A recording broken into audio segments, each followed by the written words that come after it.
نعمتیں بانٹتا جس سمت وہ ذیشان گیا،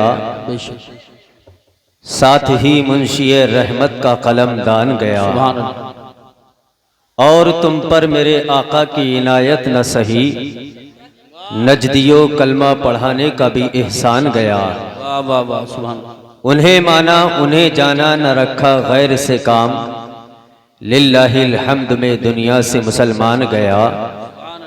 اور جان و دل ہوش و خرد سب تو مدینے پہنچے، تم نہیں چلتے رضا سارا تو سامان گیا۔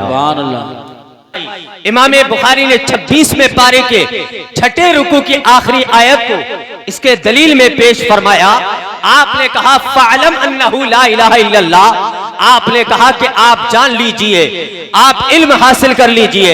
اللہ نے قرآن میں ارشاد فرمایا فَعْلَمْ أَنَّهُ لَا إِلَهَ إِلَّا اللَّهُ۔ امام بخاری نے اس دلیل کو پیش فرمایا کہ آپ علم حاصل کر لیجئے، اس کے بعد آپ کہیے لا الہ الا اللہ۔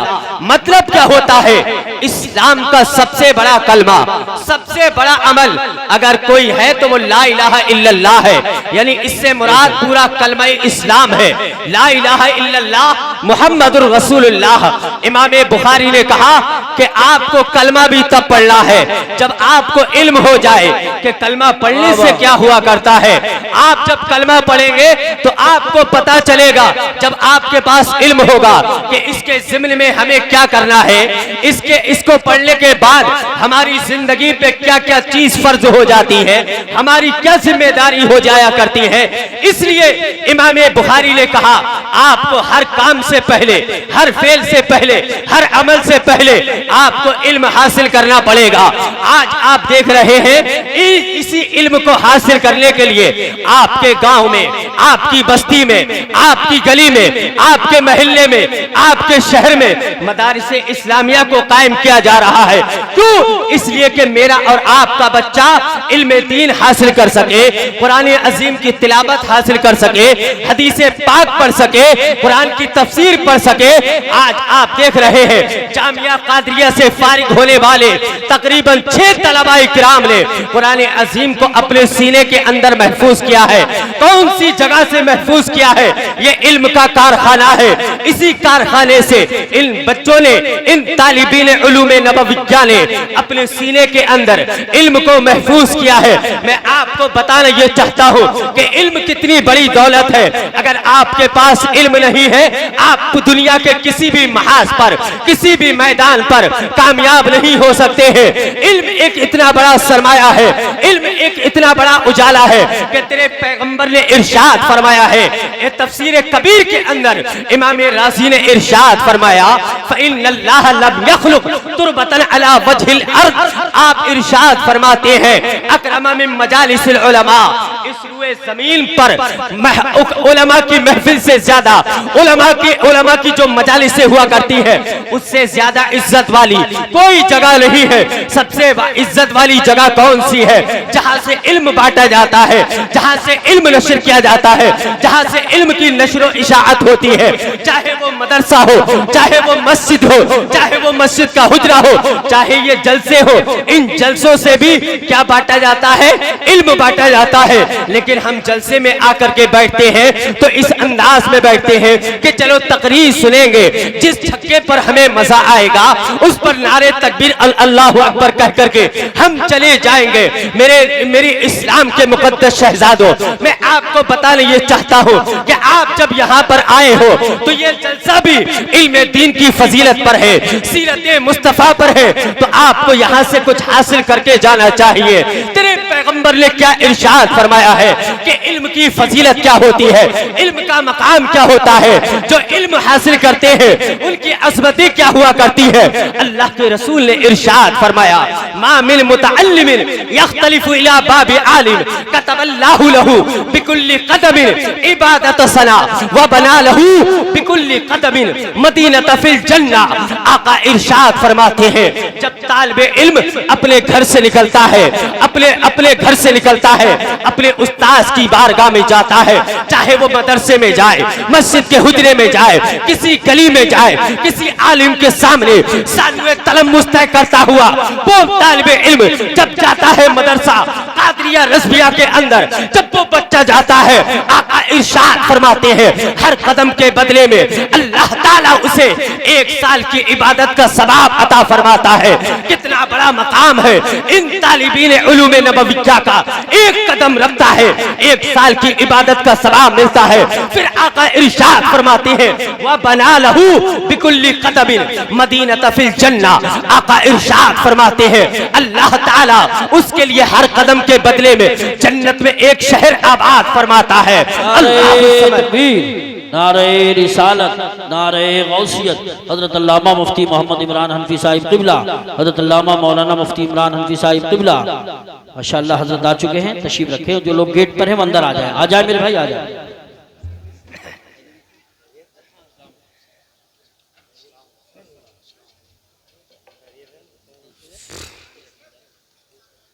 درود پاک پڑھیے آپ حضرات. اللہم صلی علی سیدنا مولانا محمد مبارک وسلم. صلاۃ و سلام علیک یا رسول اللہ صلی اللہ تعالی علیہ وسلم. آقا ارشاد فرماتے ہیں وَبَنَا لَهُ بِكُلِّ قَدَمٍ مَدِينَةً فِي الْجَنَّةِ. آقا کہتے ہیں کہ جب طالب علم 1 قدم رکھتا ہے 1 قدم کے بدلے میں اللہ تعالیٰ ایک شہر آباد فرماتا ہے جنت میں. آپ دیکھئے تو صحیح اگر کسی گاؤں میں کسی قصبے میں کسی شہر کے اندر اگر کسی کا مکان روڈ کے کنارے ہوتا ہے یا ایل سائٹ کا ہوتا ہے وہ سمجھتا ہے کہ میں بہت بڑا امیر ہوں, میں بہت بڑا صاحب ثروت ہوں, میں بہت بڑا شہزادہ ہوں. لیکن آپ ان مدرسے میں پڑھنے والے طلباء کرام کا مقام تو ملاحظہ کیجئے. آقا ارشاد فرماتے ہیں 1 قدم کے بدلے میں اللہ ایک شہر آباد فرماتا ہے. پھر میرے آقا ارشاد فرماتے ہیں وَيَمْشِي عَلَى الْأَرْضِ تَسْتَغْفِرُ لَهُ. جب وہ زمین پر چلتا ہے زمین اس کے لیے بخشش کی دعائیں کیا کرتی ہے. آقا ارشاد فرماتے ہیں وَشَهَدَتِ الْمَلَائِكَةُ. آقا ارشاد فرماتے ہیں لَهُمْ بِأَنَّهُمْ عُتَقَاءُ اللَّهِ مِنَ النَّارِ. آقا کہتے ہیں کہ جب وہ طالب علم قدم رکھتا ہے آقا کہتے ہیں فرشتے اس کے لیے گواہ بن جائیں گے میدان قیامت میں کہ مولا اسے جہنم سے آزادی کا پروانہ عطا فرما دے, اسے جنت کا پروانہ عطا فرما دے. فرشتے اس کے حق میں شاہد اور گواہ بن جائیں گے. کتنا بڑا اعجاز ہے ان مدرسے میں پڑھنے والے طلباء کرام کا. آپ دیکھئے تو صحیح آقا ارشاد فرماتے ہیں وَيَسْتَغْفِرُ لَهُ مَا فِي السَّمَاوَاتِ وَمَا فِي الْأَرْضِ حَتَّى النَّمْلَةَ فِي جُحْرِهَا وَحَتَّى الْحُوتَ فِي الْمَاءِ لَا يُصَلُّونَ عَلَى مُعَلِّمِ النَّاسِ الْخَيْرِ.